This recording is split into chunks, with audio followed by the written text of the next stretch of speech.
लियाकतपुर के आम की बेहतरीन इकसाम मार्केट की जीनत बन गई। फलों के बादशाह आम की फसल लियाकतपुर में तैयार हो चुकी है और आम मार्केट में आना भी शुरू हो गए। देसी और दीगर इकसाम के आम मार्केट की जीनत बन गए। शहरी आम खुद भी खाते हैं, इसके साथ साथ अपने अजीज़ों अकारब को भी बेचते हैं।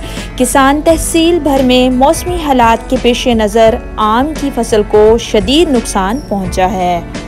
ही साल अंधारे वो काम किते ना हद तो ज्यादा काम किते। सारे कने हार वैरायटी अनवार लटोरे जुसेरी सिंधड़ी काला चौंसा है लेट वैरायटी अंधारे वो काम किते। ही साल सब नुकसान है। बेहतरीन अम्बन से माशाल्लाह मिठा भी है, बहुत अच्छे अम्बन अनवार लटोरे सरोली है लंगड़ा है देसी है, बहुत अच्छे मिठे अम्बन। असा अपने दोस्तों को बिजने से बाहर भी।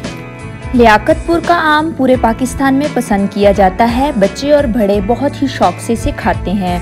आम जायका और लज्जत में अपना कोई सानी नहीं रखता।